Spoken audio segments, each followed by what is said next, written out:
Hello friends, my name is Emile and welcome back to some more Gran Turismo 1. Today we're continuing on with our Let's Play. This is episode 11 and in today's episode we are going to be doing the US versus Japan Championship. And well, I'm going to fly the flag for the Japanese in this first event and I'm going to use a interesting car, a Subaru Legacy RS Touring Sedan. The reason I'm going to go for the Subaru Legacy is that I tried this event before. I used a... No, don't go on that. I used a Nissan Fairlady and it didn't go particularly well because the Fairlady, as it turns out, is an understeery piece of garbage. So while it may have a cool racing mod, it isn't a particularly good car, so yeah, we're not going to use that. Instead, I've decided to go with this Legacy because it is a little bit... Oh, so that's your racing mod for the Legacy, is it? I know everyone really wants me to use the black and red, but I'm going to use the white and yellow because I'm a little bit different. Right, I'm assuming we can get a turbo kit. Indeed we can. Can we get stage 4? We can. In fact, we may as well go for stage 4 because you don't get all that much power out of the Subaru Legacy. That's kind of surprising. I was expecting this vehicle to have a lot more power. Also, yeah, we can have the intercooler. So we are obviously going to go for that. Right, stuff I remembered from the Fairlady. Let's stick suspension on this thing. I'm just going to go with semi-racing. I could go with the racing support, but that would mean tweaking everything on it, and to be honest with you, I don't really feel like doing that. I'm also going to go for the sports brake kit to make sure I can stop as early as possible. I'm also going to take the brake balance controller. There we go. And also, I'm going to stick a fully customizable gearbox in this thing because, again, with the Fairlady, it had a 5-speed that was a little bit so yeah. Alright, let's go and do the rest of our power now. Racing air cleaner brings us up to 466 horsepower. Computer, 475. It's essentially just going to be a case of fitting all of the engine bits to this car. Admittedly, power at the moment is looking kind of short. However, this thing, while it may weigh a lot of stock, I'm kind of hoping the weight reduction and racing mod took a lot out of the car weight-wise. So let's actually go ahead back to the garage and have a look. We are sitting at 993 kilograms and 492 horsepower. I mean, it could go one of two ways. It's either going to be incredibly underpowered or it's just going to be a handling god, and that's where we're going to make up our time in the corners. Let's go and find out anyway.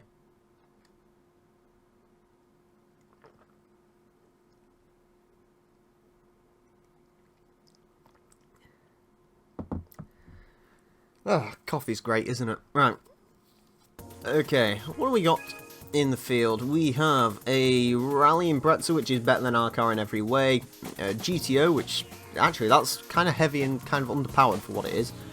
Camaro we could kill. Nismo 400R, we'll have that. The concept car, interesting choice of vehicle to bring along. That Rally Impreza is really going to be the issue here, so provided I can deal with him in an effective manner, we will be okay. Before we get into the race though, I am just going to tune a few little things on this vehicle. I am going to up the downforce because downforce bro, need it bro. There we go. Hopefully this is a lot better handling than that Fairlady Z was. Oh, does it? Okay, so apparently they're all...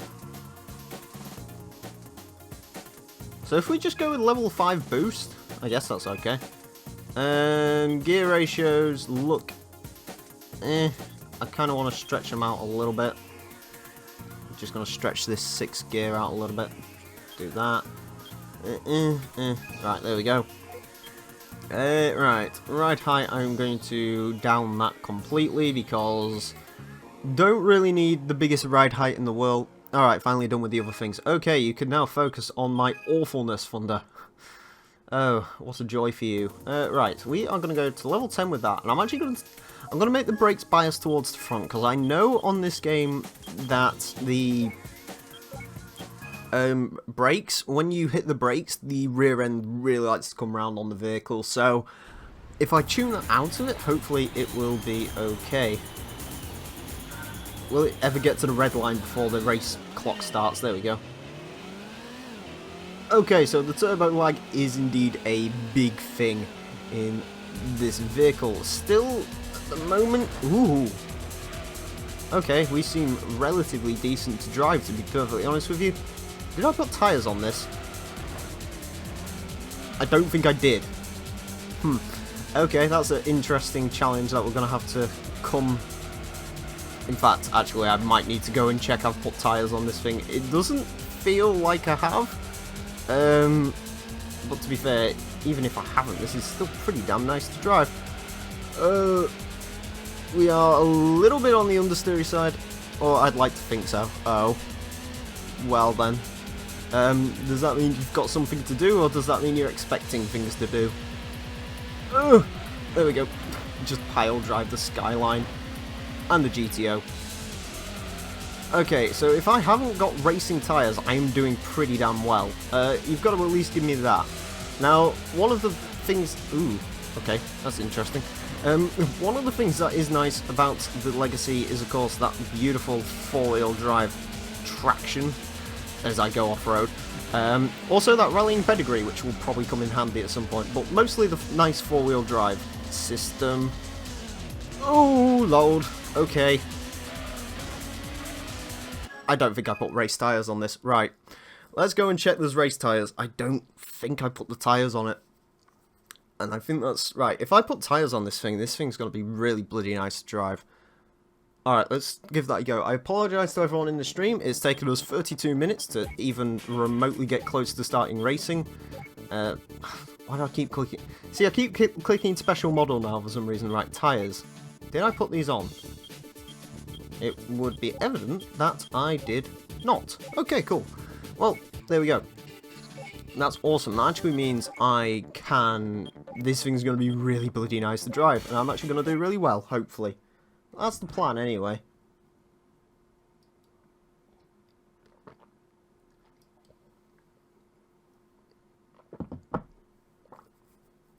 Ah, right. It's also really hot again, which is lovely. I don't particularly like sweating when I'm recording something, but there you go. It's just the way things go occasionally. How long have I been recording for? 7 minutes and nothing's happened yet. Okay, let's just check the grid. Okay. Not quite as good as last time.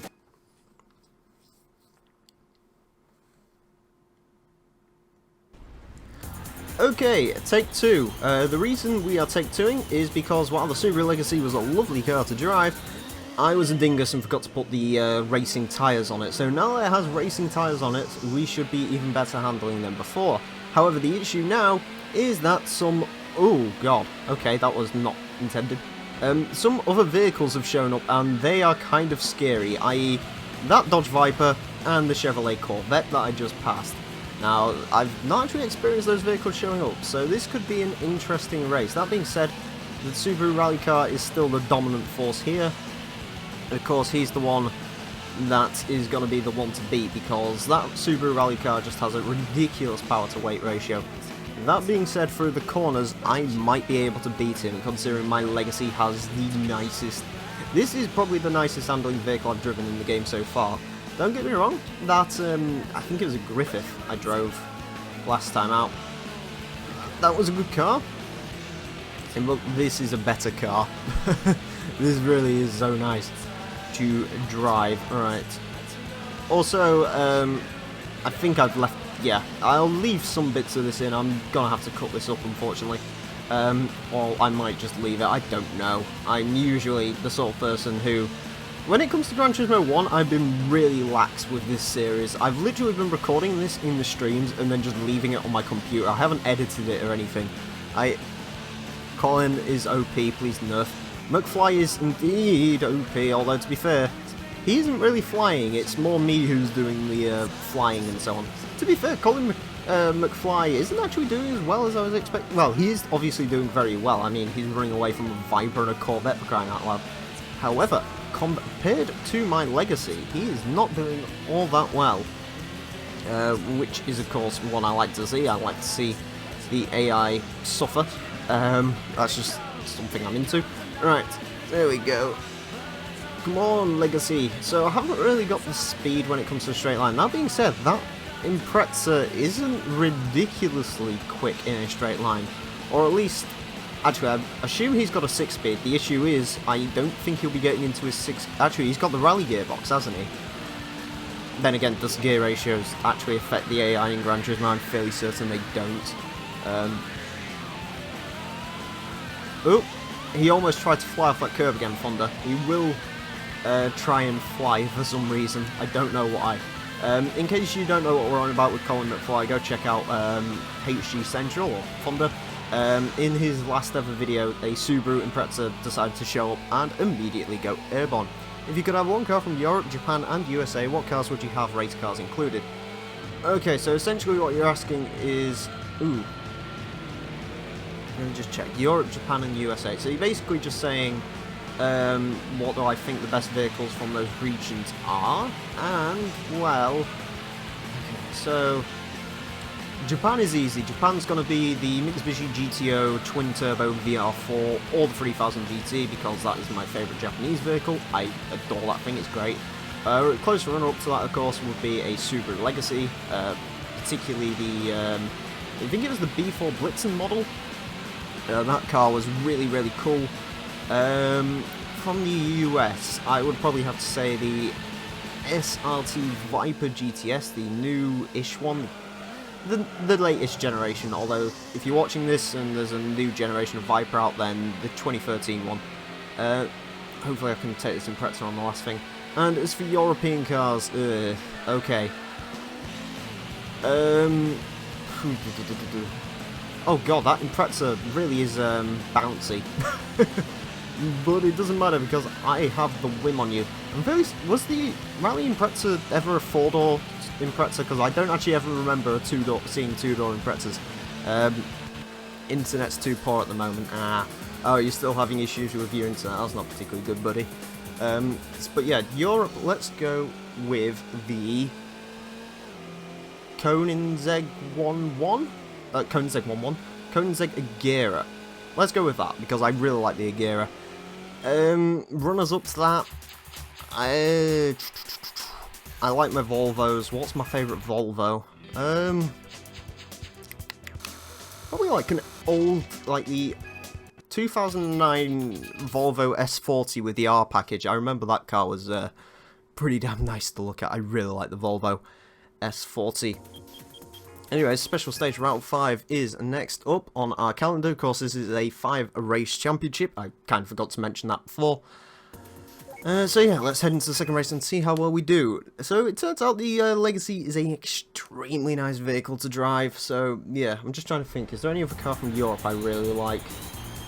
I know there's a few. I do like my Fords as well. Of course, I love the 2013 Focus ST. I don't know if you'd class that as European or I guess it's American, isn't it? I mean, then again, I don't know. I guess Ford of Europe made it, or Ford of Europe, it made it over here before it made it to America.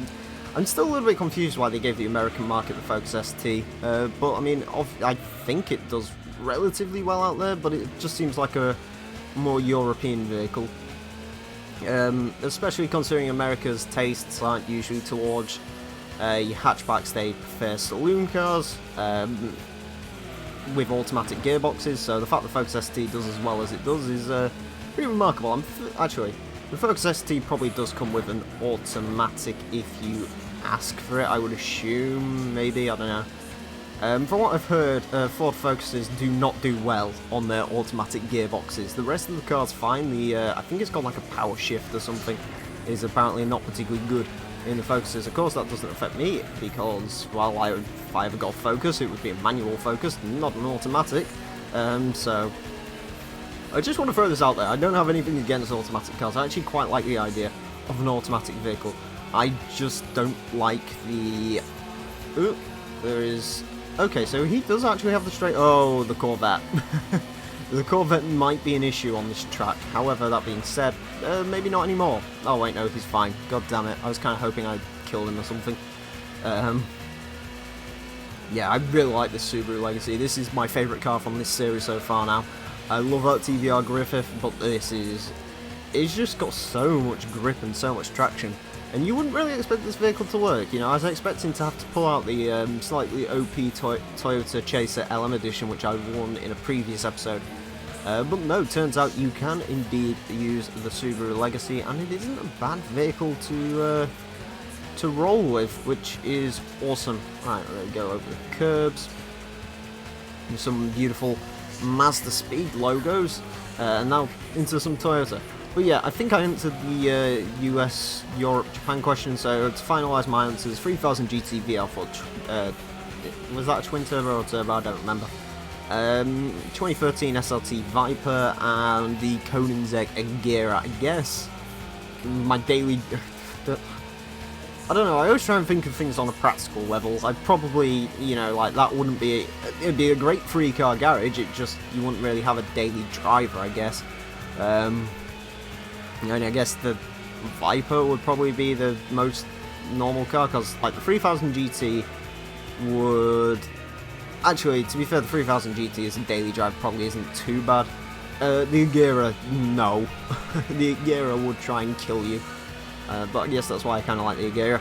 And as like for the Agera versus the 1.1, I mean, the 1.1 is the better car, no denying that. The 1.1 is an incredible piece of engineering. I still think I prefer the Agera though, just because I prefer the way the Agera looks. I've said it before, I love it. I think in Forza, I'm not sure if it could actually come in this colour in real life. They've got like a baby blue for it, and that car in that colour just looks, oh my god, it's so good. I don't think they made the Agera anymore though, I think they dropped it in favour of the Agera RS, and now of course the 1.1.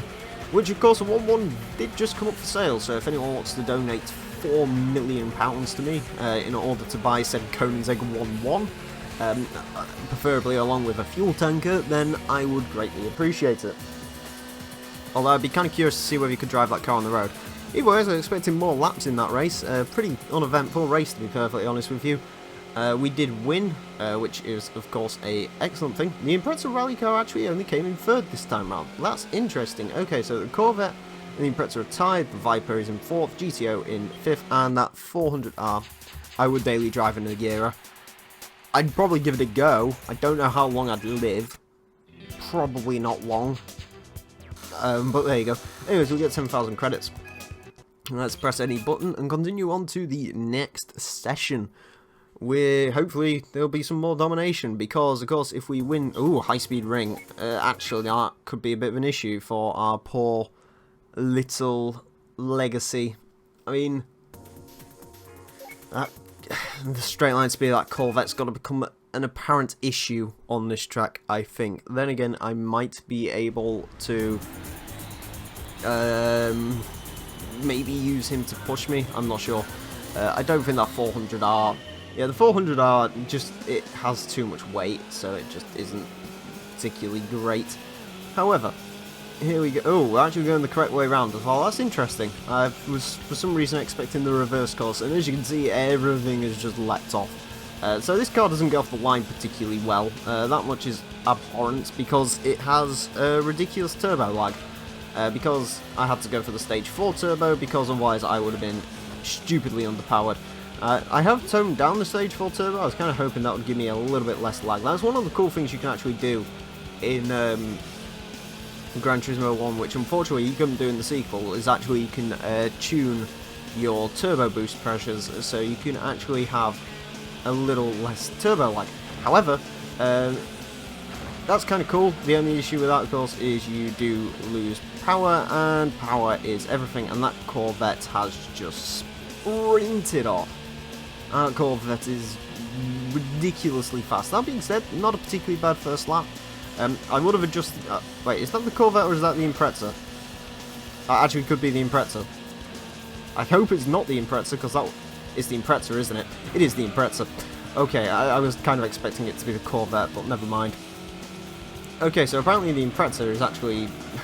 The Impreza, I have no idea why the Impreza rally car's in this game, actually, to be perfectly honest with you, considering there was no dirt racing in GT1, so I don't know why you're in the game. I guess you're iconic, but... Then again, that thing has like 570 horsepower stock. For some reason, Gran Turismo and rally cars, they never really do them, or they didn't used to do them correctly. I think in Gran Turismo 2, most of them have about 400 horsepower. In this game, apparently, I think that's the only rally car available. You can race mod the Evo 4 into its rally car form, but actually, was the Evo 5 not out when Gran Turismo 2 or Gran Turismo 1 was about? Apparently not. Huh. I would have thought maybe it is actually, I don't know. Maybe I wasn't looking through the dealership hard enough. Either way, I have nothing more to really say on the Legacy other than buy this car. Give it a go. Seriously, this thing is a just exciting, amazing box on wheels. It's fantastic. Race mod isn't quite as good as I'd like. I was kind of hoping for, you know, some more interesting, maybe even Subaru Rally Car-esque livery thing, but it's okay. I guess it has a big STI badge on the back of it, which is cool. Anyways, those final 2 laps were apparently extremely close to each other. We win once again at high speed ring, however, despite that stupidly quick Impreza RLY edition. Oh, the GTO got... Ooh, okay. So, unlike in most races where it becomes abhorrent that the vehicles sort of are on a strict hierarchy, according to this, apparently in these particular races they are not in such a hierarchy, i.e. there is always some surprise winners in this one, which is interesting. I like seeing that. I like it when it's not just the same, you know, rigid grid position. You know, when the vehicles, they all have their strengths and weaknesses, so it's at the point where one will win at one race and the other will not. By the way, we are going to Grand Valley East Reverse, because of course, as we know, Gran Turismo didn't really know how to state the track was going in reverse until GT2, for reasons I don't quite understand. Mind you, did Gran Turismo 2 actually ever do any reverse courses in the actual career mode itself, or was it just in the one-make races? I'm not too sure. Either way, yeah, you see, that's where it gets us there. We could really do with shortening that first.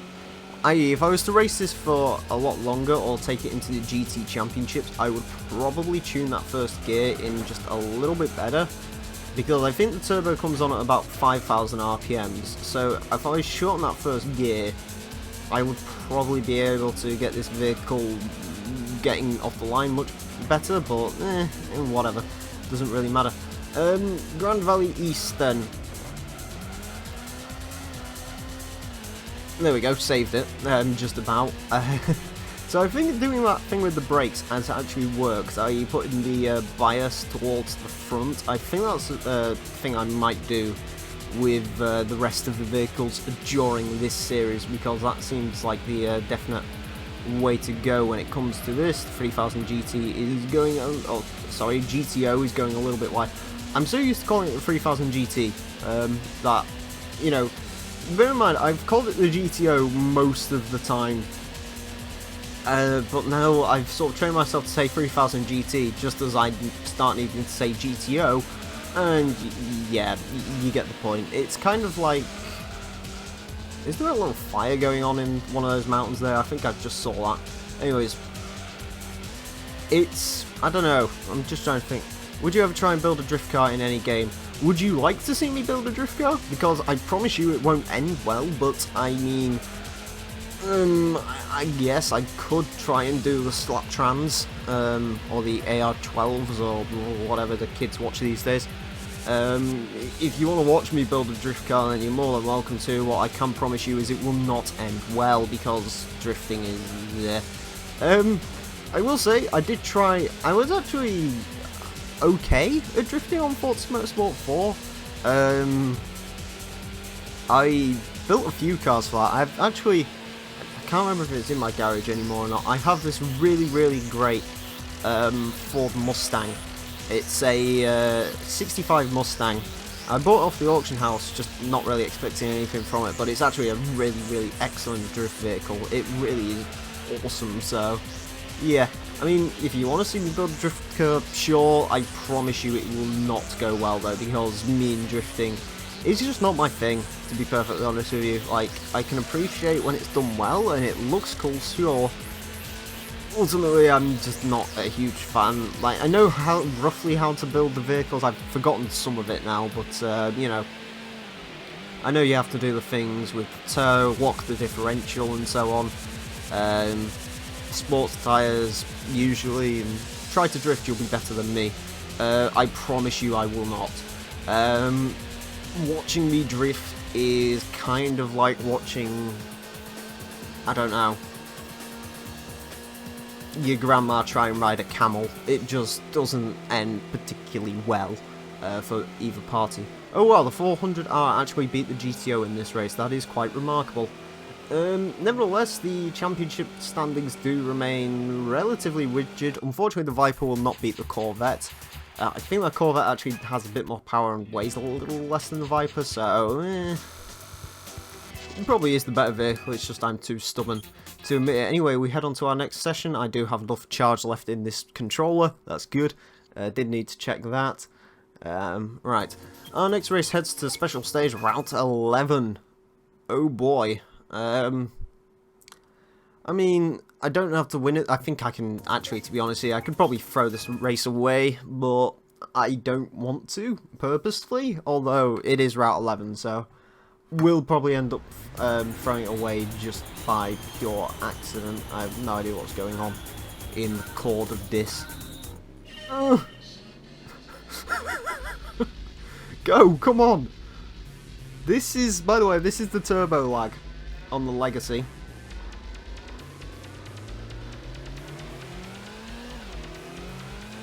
Okay, well I said I didn't want to throw this race away purposefully, but turns out apparently if you don't rev the car up off the line, that is awful. Bear in mind, by the way, I just want to point this out, I did have the button held squarely in the entire time, so yeah, that wasn't a particularly fantastic start.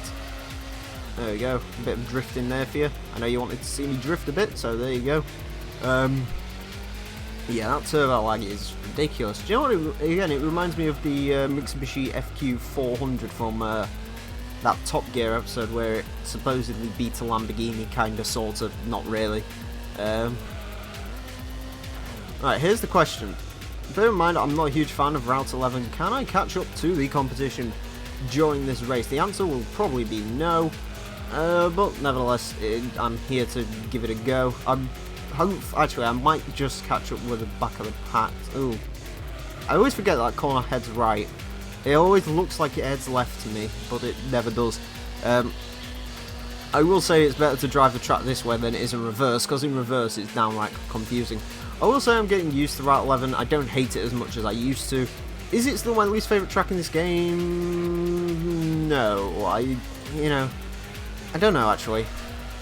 It's probably the hardest track in the game for me, but I mean, I've never been a huge fan of Grand Valley Speedway full, so that might be as much turbo lag as the FQ400 Evo. Yeah, they made the FQ440, didn't they? I think that was a UK exclusive special edition. I'd be kind of curious to see what the turbo lag on that was like. I can't imagine it was particularly great, to be perfectly honest with you, but there you go. Anyways, we are going to catch up to something. I'm expecting it to be the Nismo 400R. If I can beat him, that's my goal. Beat the Nismo 400R and maybe catch up with the rest of the pack. That'd be kind of nice, right? Can I ride this wall? Not in the Legacy, no. Apparently if you try and ride... So I could in the 3000 GT and I think even in the Dodge Viper in that normal car cup, but in this, not so much. Right, there we go. Turn that way. Shouldn't really change gear, but there you go. I do believe that is the Nismo 400R sort of sheltered. Yep, that is definitely the 400R. Unfortunately, he turned up to race in his tuned Skyline and it didn't go particularly well for him now, did it? That's a wee bit of a shame on his behalf, but there you go. Right, go through here, there we go. We can have him on the chicanes apparently. Right, break through there, break through there. Oh, look at that. That is superbulous. It's amazing. Through there. This car is on fire. This thing seriously is unreal when it comes to its handling. It is so bloody good. I definitely recommend getting the Legacy. I recommend tuning that turbo lag out of it though. Again, the way to solve that is just have a extremely low first gear on this vehicle. Again, if the gear ratio didn't take so bloody long to fiddle with on this game, and I'd have to bear in mind if you change the first gear, you'd have to make the second gear lower than the third gear, and maybe even the fourth gear slightly lower. I would have probably left the fifth the same, because hopefully when you change up into fifth, again, it's just basically about keeping those the car to have basically to take advantage of that turbo lag. And as you can see, fifth gear, it shifts at about 5,500 RPM. I could do with it shifting at about 4,500 and just make the gear a little longer, so I would have a bit more straight line speed. Again, if I was to drive this car going forward, I probably would take the time to sort all of that out. Either way, we have caught up with some of the pack. Ooh, okay. This thing is decided to try and fail race me there, which is not something I want. Is the 400R? Oh, we're bringing the 400R with us. Okay, that's cute. We're like his little bodyguard. We'll lead him to the front of the pack and see if he can win something. Although, to be fair, he won the last race, so I guess that's something for him. Unfortunately, he beat the GTO, which is a little bit... I think what actually happened is, because I saw it happen on one of the laps when I was just passing the GTO, and we was extremely close to them chicanes there. I think the GTO may have spun out on the gravel going in, so yeah, that's probably what he did. Okay, we have passed the Viper. We're going to take the 3000 GT just because we have the ridiculous amounts of grip in this vehicle. Upwards to the Corvette now. I think the Impreza... Okay, so the Impreza isn't walking away, which is kind of surprising me. Although then I guess I think, like, as far as actually gaining an advantage when you're AI when it comes to this track, I think the AI will mostly just sort of tandem, considering they'll all probably take the corners at roughly the same speed. That 3000 GT really wanted past there. I'll let him have the position, although I'll probably get him as soon as it turns twisty again. Oh wait, no, never mind, this is the last lap. I am going to have to settle for 4th place, but it doesn't really matter considering. Unfortunately, I did lose to a GM product, which is a bit of a shame. I'm kind of surprised the GM product didn't explode, but there you go. I'm definitely still recording, excellent. So there we go. Unfortunately, we lost that last race. However, it doesn't matter because we have enough points. So there are your final standings. The GTO very nearly took the Viper, and the 400R was, well, useless. The Subaru rally car probably should have won that, but apparently my Legacy was stupidly nice to drive. So yeah, I'll take it. Either way, we're going to continue on to that final screen. We are going to get a championship bonus of 20,000 credits. Fantastic. For a total of 415,000 credits. We're going to get a nice shiny little trophy there, and we're going to get a new machine, and we should check our garage. Now, what I do know is I think from these events you do get some pretty interesting cars, so yeah, hopefully we can get something nice. Something nice would be nice. Yes, head to the garage, and we have a FTO LM edition. Ooh, it even comes in the correct colours. That thing is mean, man. It has that sort of like wide body on it as well. I like that rear end a lot. I don't really know what's going on with it, but it's interesting. Hello, Grind Gear. How you doing, buddy? You picked a good time to show up, considering you can see this mighty... Oh, it's got 4-wheel drive as well. Ho-ho. I think I know somewhere where we might be using that vehicle. Either way though, and that is going to be it for today's episode of the Gran Turismo 1 Let's Play. A Chevrolet lasted long enough not to get recalled. What is this madness? Yes. That's brilliant. Yeah, awesome. Well, there we go. Anyway, that's going to be it for this episode of the Gran Turismo 1 Let's Play. In the next episode, we are going to be heading over to do the UK versus Japan Championships this time round. And, well, we're going to be representing the UK because we represented Japan this time. So now it's time to represent the UK. Anyways, join me for that, friends. As always, I want to thank you all very much for watching. And until next time, farewell.